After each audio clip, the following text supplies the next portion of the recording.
je dis trahi, c'est-à-dire trompé par sa femme. Et depuis cette tromperie-là, ça a compliqué leur relation familiale, leur relation amoureuse en tant que mari et femme, parce qu'il a du mal à pardonner. Il me dit qu'avant cette dernière, il avait une femme et tout dans le pays d'où il venait, un pays d'Europe aussi. Et qu'avec cette femme, ils avaient eu 4 enfants, dont un décédé. Et avec sa femme actuelle, ils ont 4 enfants. Donc, quand je fais le calcul et tout ça, je lui dis, ah ok, donc du coup, ça fait que vous avez genre 7 enfants. Et là, il va me dire, non, j'ai pas 7 enfants, j'ai 8 enfants. Je dis 8, comment? Il dit, mais avec Emmanuel. Donc, Emmanuel, mon fils.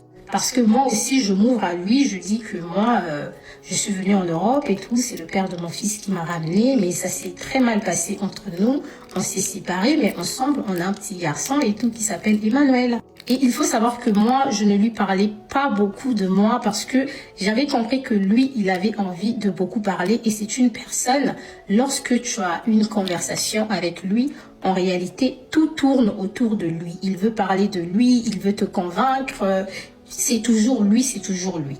Ce qui fait que lors de cette soirée, on a longuement parlé de lui et il m'a montré même des conversations entre lui et la dame et tout, très vite fait, et même comment ils étaient en mode bloqué, débloqué, débloqué, bloqué, débloqué. Et j'ai vu, j'ai dit bon, c'est même pas nécessaire que tu me montres tout ça. Et moi, de mon côté, je lui dis ce que moi je connais des personnes en instance de divorce. Je lui fais comprendre que moi, je suis consciente qu'il y a pas mal d'hommes, quand tu les rencontres, ils te disent qu'ils sont en instance de divorce, mais ils ne quittent jamais leur femme. Et lui m'a dit, non, t'inquiète pas, mon père spirituel était là et tout, on a eu à discuter, on aura encore un autre rendez-vous et tout ça. Et après ce rendez-vous-là, ça veut dire que c'est bon, mais dis-toi que tu as un homme libre. Donc là, on finit de manger, je monte dans sa voiture et tout. Et dans la voiture, il me dit que moi je suis avec toi, tu me plais et je te considère déjà comme ma femme. Je vais t'épouser. Celle-là, elle a décidé de partir de la maison. Toujours dans le but de me convaincre, il me dit que d'ici juillet, elle ne sera plus à la maison et tout. Et à partir de décembre, je pourrais procéder au mariage et tout avec toi. Moi, je dis, mais c'est très tôt. Moi, je dis, t'inquiète pas, hein, si tu parles de mariage et tout, on peut prendre vraiment le temps de se connaître. Et le mariage, on pourra en parler après. Franchement, c'était une conversation que moi, personnellement, je n'ai pas du tout pris à cœur. J'ai jugé ça banal parce que je sais que généralement, quand un homme se retrouve à côté d'une femme qui lui plaît, il a tendance à dire des choses. Et j'étais juste en train de l'écouter et en même temps compléter un peu les choses, histoire de le mettre un peu à l'aise.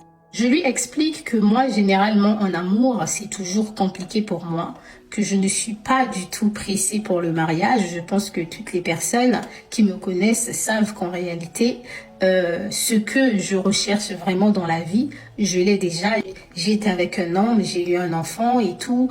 Et actuellement, je suis juste dans une optique où je veux reconstruire ma vie. Donc, le mariage, ce n'est pas vraiment une priorité. Et en même temps, avec tous les ouvrages que je lis et les choses que j'écoute, je me suis forgé un caractère où je ne suis pas du tout impressionnée par le mariage. Et là, il me dit, t'inquiète pas, moi je vais t'épouser. Tu sais, quand je m'étais mariée, je n'avais pas encore la situation que j'ai aujourd'hui. Donc, quand je vais faire le mariage avec toi, ça sera un très beau mariage. On va louer un bateau et tout. Franchement, il dit des choses très chic.